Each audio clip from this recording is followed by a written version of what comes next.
Hello and welcome to the Supercast. I'm your host, Superintendent Anthony Godfrey. They are careful not to contaminate evidence or miss a clue to solve a complicated, and in this case, fictional crime. We're talking about students in the Criminal Justice Program at JATC South in Riverton. On this episode of the Supercast, hear from some criminal justice students who are excelling as crime scene investigators, using their forensic skills to compete at the national level and hopefully one day land a job in law enforcement. We're here at JATC South to learn more about the Criminal Justice Program, and we're talking with instructor Brandon Palmer. Brandon, tell us a little bit about this program and the competition we're here to learn more about. Sure. The Criminal Justice Program here at the JATC is a concurrent enrollment program which consists of 4 courses from the Salt Lake Community College. I combine these 4 courses so it seems like just one big program, but by the time they're done at the end of the year, they'll have 12 college credits along with their high school credit. Wow, that's a lot of credit. It is, and that's the huge benefit of this class. But as we go through the class, I was in law enforcement for quite a while, and I kind of give them the truth about the careers that I was involved in throughout my career as a law enforcement officer. And so a lot of them come in thinking they want to be in law enforcement, forensics, or whatever. And so I direct them, to get a good educated idea of what the career is. And I do have a lot that end of the year telling me there's no way I'm going to do that job. But I figure that's a win. So yeah.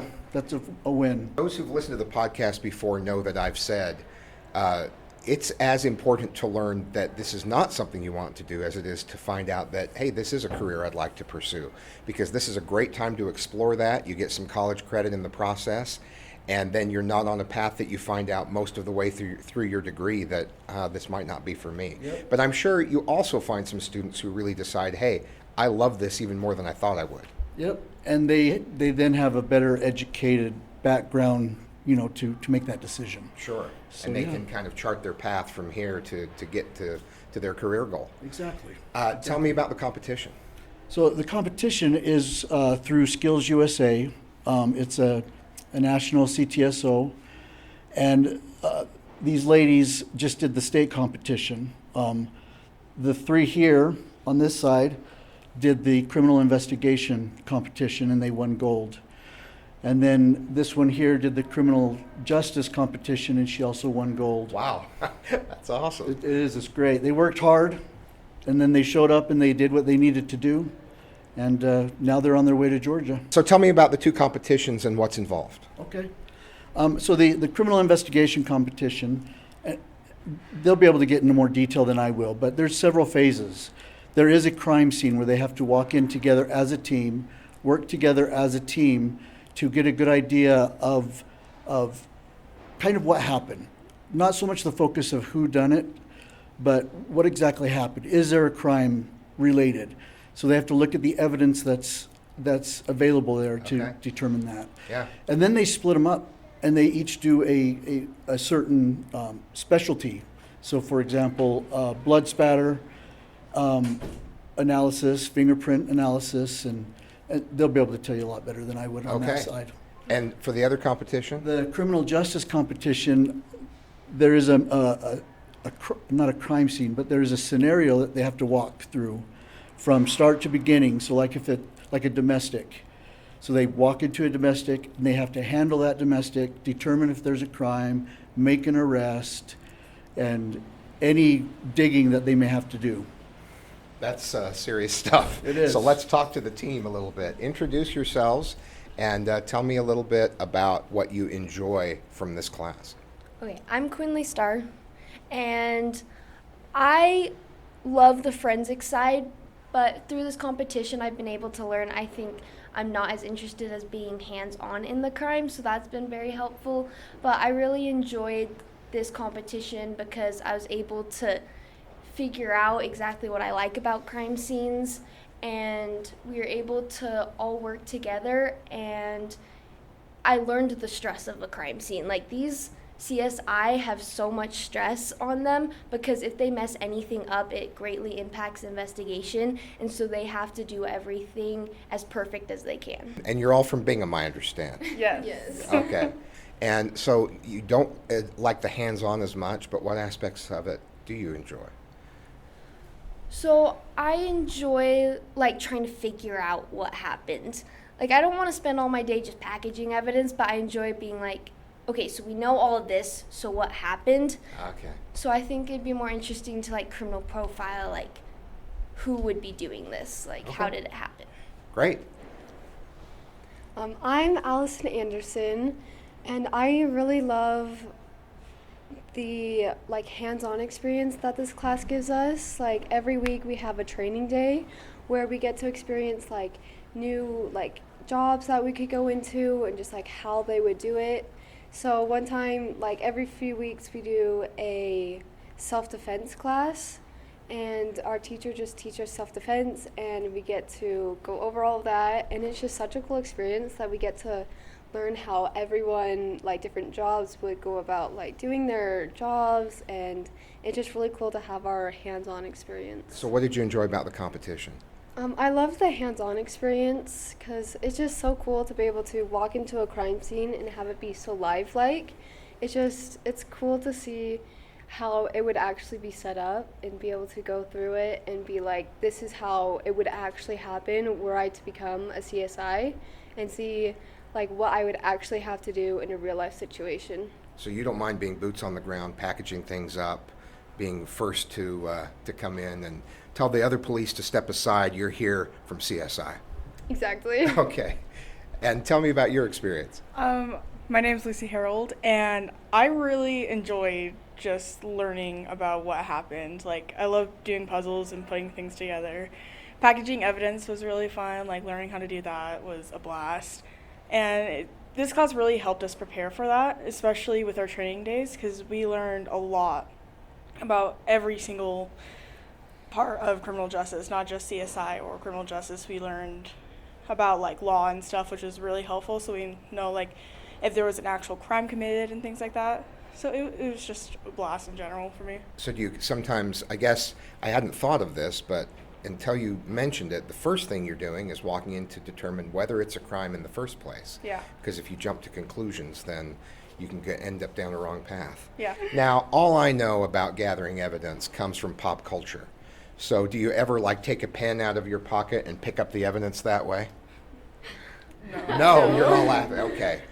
All right. Well, I guess Law and Order and all the movies I've watched have not prepared me to be successful in a Skills USA competition. No.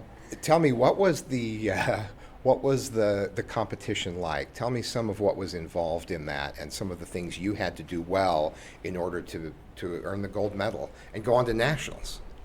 Okay, so first of all, the first thing we had to do was go through the crime scene. And so we each have a role to play. Like, I measure and sketch the crime scene, she photographs it, and Lucy looks for all the evidence and marks it.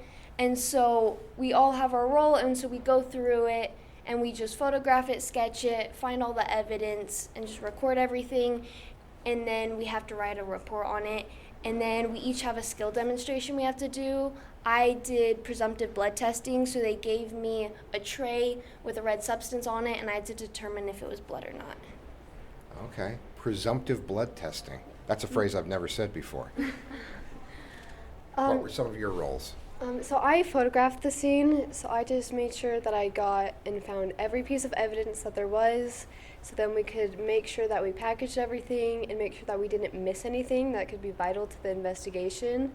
It's a super important role because if we have to like recreate the crime scene, then we have to make sure that we have photographs of every single evidence, so then as we're looking at it again, we don't miss anything that could be vital. My individual skill was fingerprinting, so they gave me 3 mugs and I had to dust the mugs to find fingerprints. And this is also a super important skill because no one has the same fingerprint. So if you get a really good fingerprint from an object like my mug, then you could determine whose fingerprint that was and determine that they were there at the scene. and it's just super important to make sure that you get the right person. And so fingerprints, it's a really good way to find them. So you're preserving the scene through photographs. Yes. Now tell me about your role. So I take notes and I help Allison and Quinley either measure the crime scene or I help her take pictures, and then I also help measure stuff too. And then my personal skill was trace evidence, where you have to look at it like a piece of clothing item, and you have to see if there's any fibers, hair, or any things on it. Like there are certain lights you can use. You have to package the fibers or hairs in a paper bindle and then label it correctly. You have to package the evidence correctly too. So you have to pull everything together so that you can then take the time to think it through and puzzle it out and try to get a profile and think it through. Now you were the solo gold medalist. Introduce yourself and tell me about your competition. Okay. My name is Meridian Darger. I just turned 18 a few days ago. I've known that I wanted to go in criminal justice in some shape or form ever since I was really young. And then I found out about this program at my old high school. Well, I go to Riverton, but that's just my home school. All of my classes are through Kings Peak Online High School. So I found out about it in my early sophomore year of high school. I found about this program and I knew I just needed to go into it because I already know what my calling is, but I just needed to make sure I can handle it because it's stressful. And my ultimate goal is to become a homicide detective. But you have to become a police officer for so many years to do that. So I was just making sure that I can do that. So. And what do you think after taking the class and being in the competition? Yes, I love it. It's just, I just know that's my calling out there. And sometimes I think about oh, maybe I should do something else. This is going to be stressful. But then I think there's probably a victim or a victim family out there that's going to need my help to bring them closure and just help people. So I love that you have felt that before being in the class and that this has confirmed it. Yeah. Tell me about the competition that you were involved in. So my competition, I had several scenarios that I was just working on my own. So we would take turns because there was 12 other people competing. We would just take turns going into different rooms and we couldn't talk about it after. So I did a witness interview report to an armed robbery. I did take fingerprints off a bottle as well. I did a domestic dispute call that I went and responded to and ended in an arrest.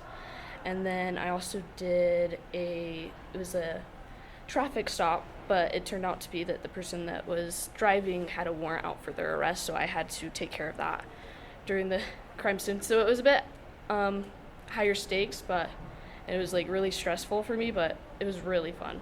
Now, how do you prepare for the next level of competition? You've qualified for national competition.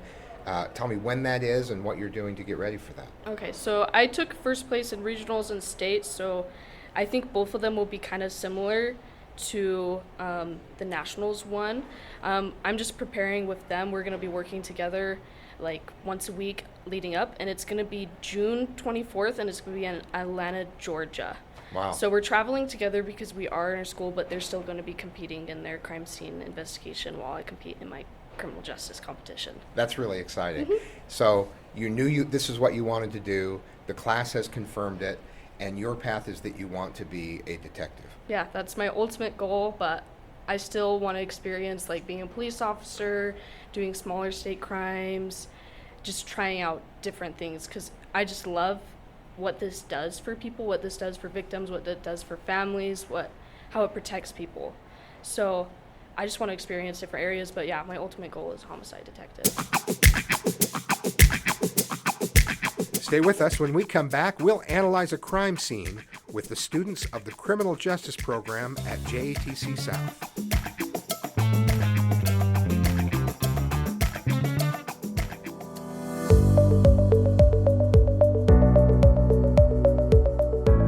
Does your student want to become a veterinarian, commercial pilot, programmer? Maybe they want to make a difference as a dental assistant. These are just some of the programs offered as part of Career and Technical Education, CTE, in Jordan School District. CTE provides the technical skills needed to prepare students for future employment or for a successful transition to post-secondary education. Career and Technical Education provides work-based learning opportunities. We partner with industry experts to offer apprenticeships and internships with students working in the real world at real jobs while going to school. The CTE experience starts in our elementary schools with the Kids Marketplace and grows through middle and high school. To explore all CTE has to offer in Jordan School District, visit cte.jordandistrict.org today, and let's get your child started on the pathway to a profession.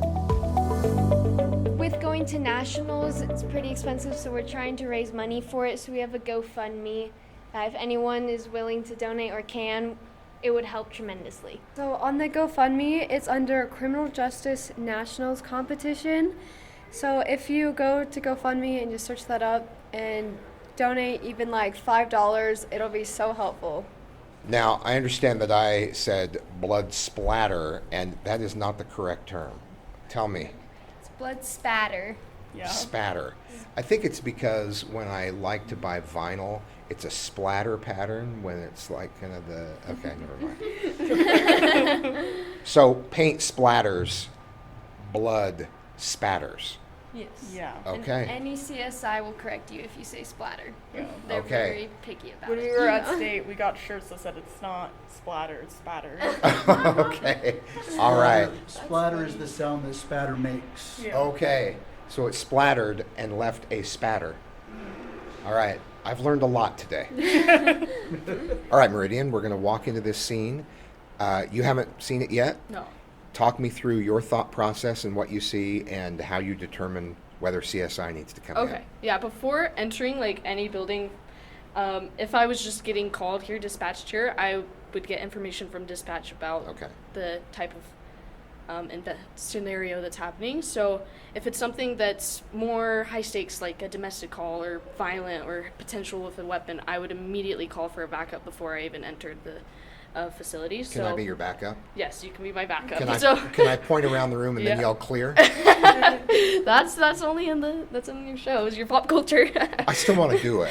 Okay. But we okay, do that. We okay, do I that will. if you're clearing a building and there's a person with a gun. You walk Okay. around. We've done that in the All class right. before. Okay, I'll just be your backup. All right, here we go. Okay. Open the door. Let's see what we've got. So I would enter the building if they like let me in. So All right. So immediately there is a body, but if I'm coming into a scenario, the first thing I do is to secure it, because I know there's someone there. They could be bleeding out, they could be hurt, but if I'm no good to them, if somebody shoots me from behind the bush or something like that. So I have to go through and I immediately clear the scene before, and then I would probably also call for medical to come while I'm searching, and then let them know that they can't enter until I let them know it's clear. So medical would come, they would, and I could also clear him too to see if he is deceased, and let's say he is deceased. And describe what you see here. He looks pretty deceased. So in the middle of the floor, he's laying down with his knees kind of buckled up. He's got immediate blood stain, a little blood pool by his head. There's a pot that has been knocked over, and he is wearing gloves, like basic gardening stuff, and there's also dirt near his face. So that's what I Okay. see. So, what do we do next? So after that, I would just, if there's nobody here, I would be Clear. calling for Clear. There's Yeah, nobody it's, here. it's been clear. I would be calling for the CSI to come, and then I would also have kept in mind a path I would have taken through this whole entire building, and let them know how they're supposed to walk with it. Like, stay against back walls, stay against corners, so you don't step on any evidence. And now CSI is Now on the CSI scene. would come on. Okay, CSI, you're here. Tell us about what you do from the start of this crime scene. Okay, so the first thing we do is put on personal protective equipment. So we got shoe covers, gloves, goggles, face masks, and masks. And then we each get our individual equipment out. For example, I get out my sketching equipment. I get out the camera so I can take photos of everything. And then I get out evidence markers and a notepad. Come around, take a look, and tell me what you think happened. So we did find some red substance on the bottom of his boot, and we know that whoever's red substance that is was walking away. We can determine that by looking at the tails. So it goes, because the tails are facing away from the body, we can determine that whoever or like wherever the blood was coming from, they were walking away from the body. Yeah, because like the tails are pointing the direction as to where they're leaving to. I did not notice the tails until you pointed them out. All right. We also noticed that on this corner there is a red substance and it is dripping down it. So that's the corner of a cart. So, okay. So it looks like the head could have hit it. Bled out. That's the term, right? Bled out? Possibly. There'd have to be a lot more blood than that. I just wanted to obviously. say the phrase bled out, you know? I just wanted to say that. Also, could have been a broken neck. So we determined that this may be connected to this, right? And then how did it get caused? But then you also see some more blood, and that tells you what? That someone was walking away from the body. It would be. You would obviously test the blood, but by looking at it, it would be hard for him to make that blood trail, right? Yeah. So where did this blood come from? Possibly from someone else who might have been at the scene. Yeah. It could be their own blood or it could be his blood dripping as well. Then how was it caused? It was dripping from something and then the movement shows like walking. Okay, and that's great.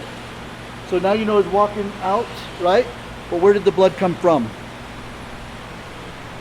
And this is where it takes discipline. So you're focused in this little area, and then you branch out a little bit. Is there anything more? Branch out a little bit. Is there anything more? Right? So where's the first drop of blood, possibly? The first drop of blood is right next to Pop. Okay, so is there anything in the vicinity that could have caused...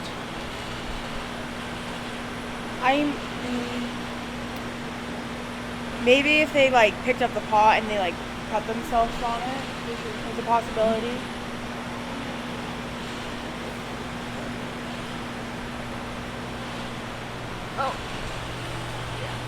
Oh yeah. We can see a red substance is dripping down the bottom of the plastic pot. Yeah, so someone must have cut themselves on it. It's kind of hard for the deceased to make that blood trail walking away from it. So there is indication that there was a second person at the crime scene when this individual could have passed. So we would have to try to find this person. You know what? We're going to leave the crime as a cliffhanger for those listening, but it is interesting how many assumptions I made and how many drops of blood I stepped in before I really started to pay attention to what could have happened and the evidence around. So, bravo, congratulations on the keen skills you've developed in analyzing a potential crime scene. This is awesome. Thanks for joining us on another episode of the Supercast. Remember, education is the most important thing you'll do today. We'll see you out there.